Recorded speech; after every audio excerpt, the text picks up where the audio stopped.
Bismillahirrahmanirrahim. Assalamualaikum warahmatullahi wabarakatuh. Bagaimana kabar kalian hari ini? Semoga sehat semua ya. Pada pertemuan sebelumnya kita sudah membahas tentang objek IPA dan pengamatan. Hari ini kita akan membahas tentang pengukuran sebagai salah satu dari proses pengamatan. Baiklah, mari kita mulai. Pernahkah kalian mengukur tinggi badan atau lainnya seperti mengukur berat badan, panjang meja, menimbang gula, dan lainnya? Dari kegiatan sehari-hari kalian tadi merupakan proses pengukuran. Jadi, pengukuran adalah membandingkan nilai suatu besaran yang diukur dengan besaran lain yang sejenis yang telah ditetapkan sebagai satuan. Bisa dicontohkan, kalian mengukur panjang meja menggunakan mistar.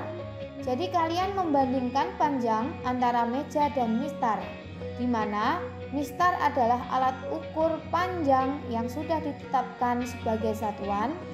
Karena di mistar ada skalanya, bisa sentimeter, inci, dan meter. Misalkan dari hasil pengukuran didapatkan panjang meja sama dengan 120 cm. Manakah yang disebut besaran? Manakah yang disebut satuan? Yang disebut besaran adalah panjang, yang disebut satuan adalah sentimeter. Nilainya 120. Jadi, besaran adalah segala sesuatu yang dapat diukur dan dinyatakan dengan angka. Contohnya, panjang, massa, waktu, dan lain-lain. Sedangkan satuan adalah segala sesuatu yang digunakan untuk menyatakan hasil dari pengukuran dan sebagai pembanding. Contoh, tinggi badan Cindy 150 cm, maka besarannya adalah tinggi badan, satuannya cm, dan nilainya 150. Selanjutnya kita membahas jenis-jenis besaran. Besaran ada dua, yaitu besaran pokok dan besaran turunan. Mari kita bahas satu persatu.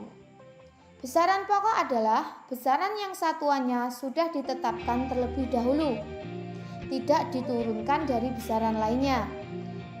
Ada 7 besaran pokok, perhatikan tabel di bawah ini. Dapat dicontohkan, bila kalian mengukur panjang benda bisa menggunakan meteran, penggaris, dengan satuan bisa sentimeter, meter, dan lain-lainnya. Besaran yang kedua adalah besaran turunan. Besaran turunan adalah besaran yang diturunkan dari besaran pokok. Contohnya pada tabel di bawah ini. Dapat dicontohkan, kalian mau mengukur luas suatu persegi panjang menggunakan rumus L sama dengan P kali L. Luas sama dengan panjang kali lebar. Maka untuk mendapatkan besaran luas, kalian harus mengukur panjang dan lebar yang merupakan besaran pokok.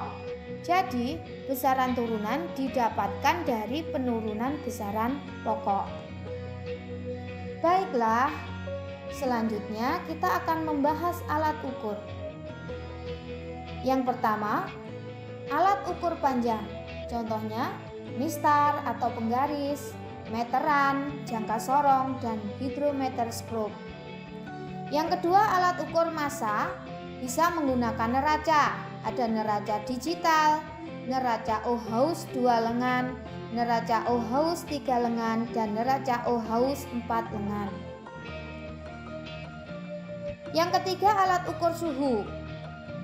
Bisa menggunakan termometer ruang, termometer klinis, dan termometer badan. Demikian pembelajaran kita kali ini. Terima kasih untuk hari ini. Semoga ilmu kita bermanfaat. Wassalamualaikum warahmatullahi wabarakatuh.